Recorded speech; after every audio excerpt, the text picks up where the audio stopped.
From your journey, what lesson from childhood still guides you?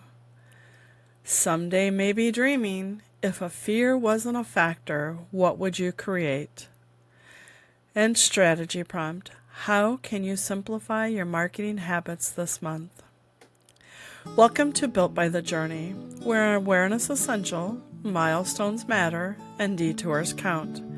I'm Chris Lively, your host of Built by the Journey podcast.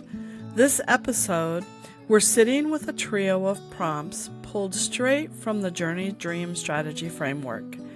These 3 questions work beautifully together because they cover the past, the possibility, and the present. Here they are. From your journey, what lesson from childhood still guides you today?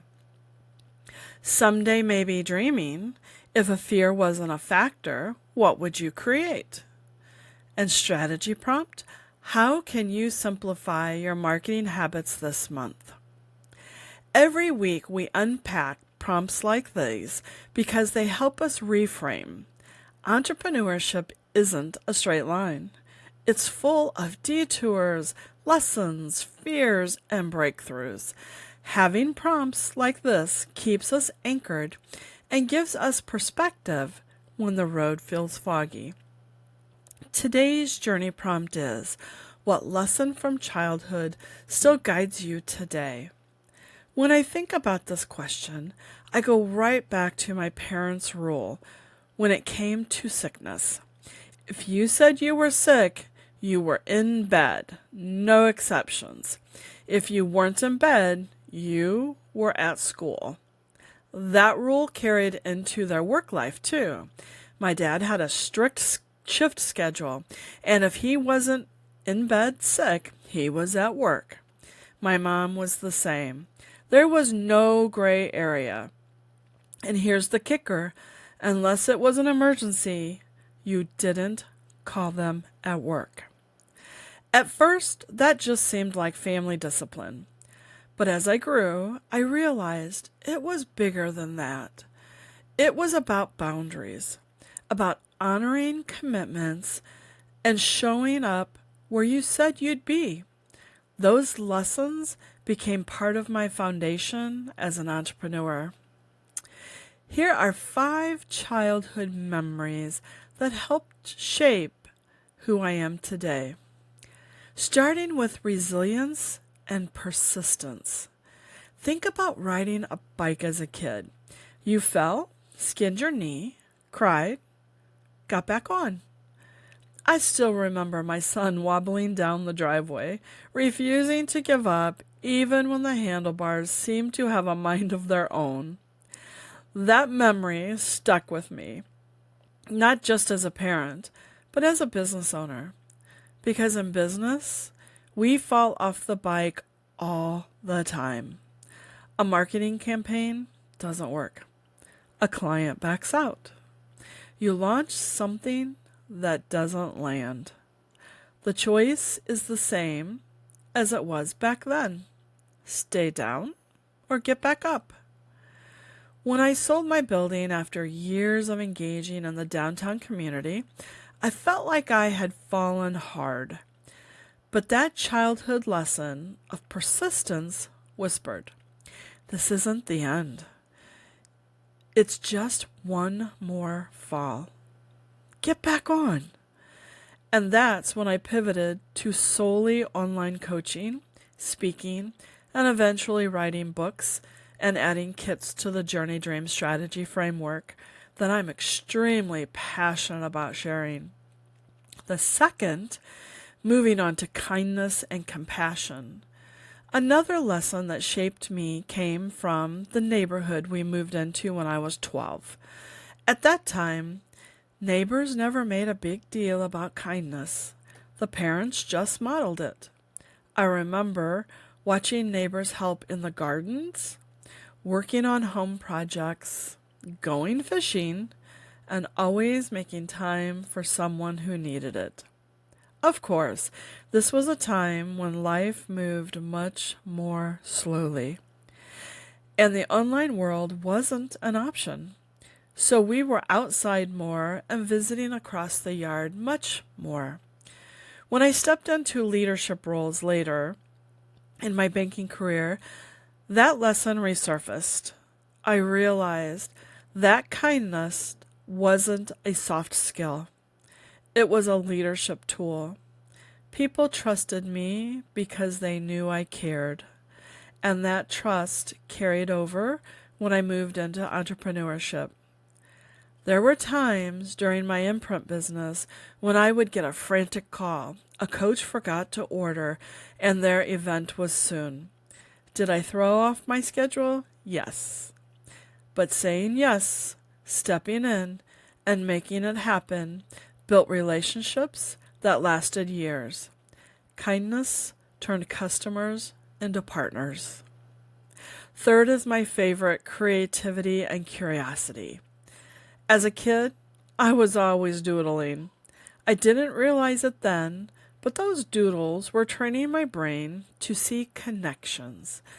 Later, that same creativity helped me reimagine how to serve my clients.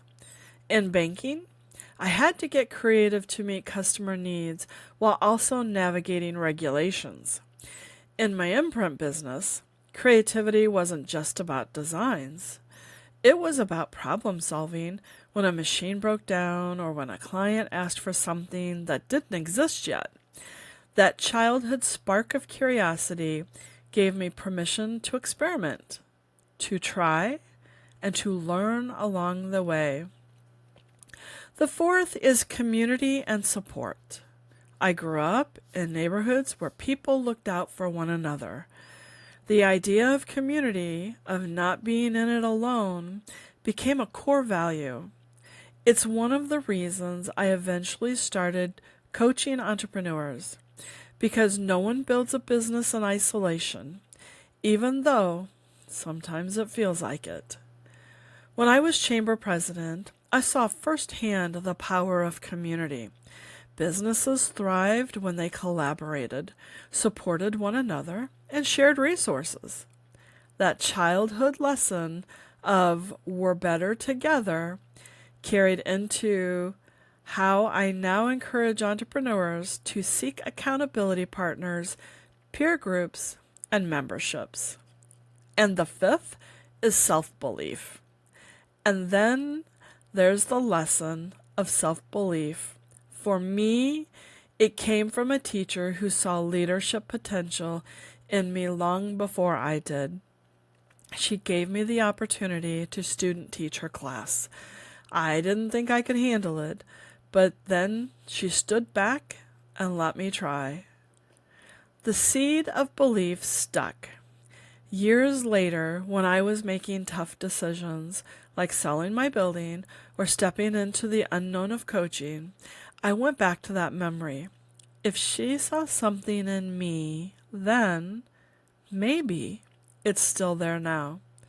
So the journey board prompt isn't just about nostalgia. It's about bringing forward the lessons that have already built your resilience, your values, your creativity, and your courage.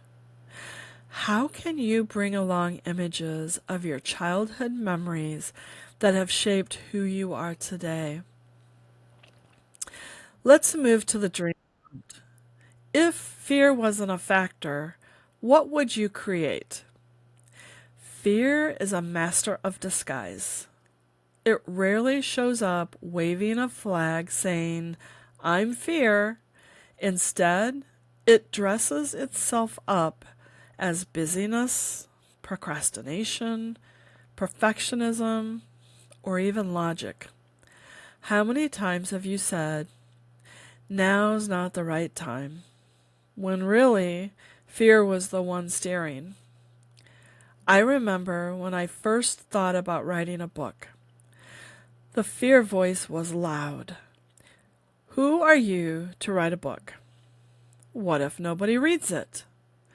What if you pour your heart into it and it flops? But then I asked myself, what if fear wasn't in the picture? What if I just created it because I had something to say. That shift gave me the courage to start. And here I am today with multiple books written and more in the works. Not because fear disappeared, but because I learned to let courage speak louder. Fear showed up again when I considered launching this podcast. That voice whispered, "What if no one listens? What if your voice isn't good enough?" But here's the reality. If I let fear win, this podcast wouldn't exist. And I would have missed the chance to connect with you right now. I've seen the same thing with my clients. One woman wanted to host a pop-up event, but was terrified no one would show. She pushed past the fear, hosted it anyway, and not only did people show up, they bought, they connected, and they asked when the next event was. So the dream board isn't about fantasies. It's about capturing the ideas fear tries to bury. When you see them in front of you, it becomes harder to ignore them. Finally, the strategy board. How can you simplify your marketing habits this month? When I first started out, I thought marketing meant doing everything. Social media, email, print ads, sponsorship, you name it, I tried it and I nearly burned out. Simplification is about focusing on what matters most and releasing the rest. It wasn't until I looked back at what actually worked that I realized something. The simplest, most consistent habit were the ones that built momentum. When I was chamber president, visibility wasn't about fancy campaigns. It was about attending ribbon cuttings, networking events, and board meetings. People trusted me because they saw me. Later, when I shifted online, postcards and personal conversations proved more effective than complicated funnels. Why? Because they were simple, consistent, and aligned with who I am. One of my favorite marketing simplifications was when I committed to LinkedIn. Instead of trying to be everywhere, I showed up there consistently, commenting, posting, and engaging. That habit not only grew my audience, it made me visible to the right people. Simplification isn't about doing less for the sake of less. It's about focusing on what matters most and releasing the rest.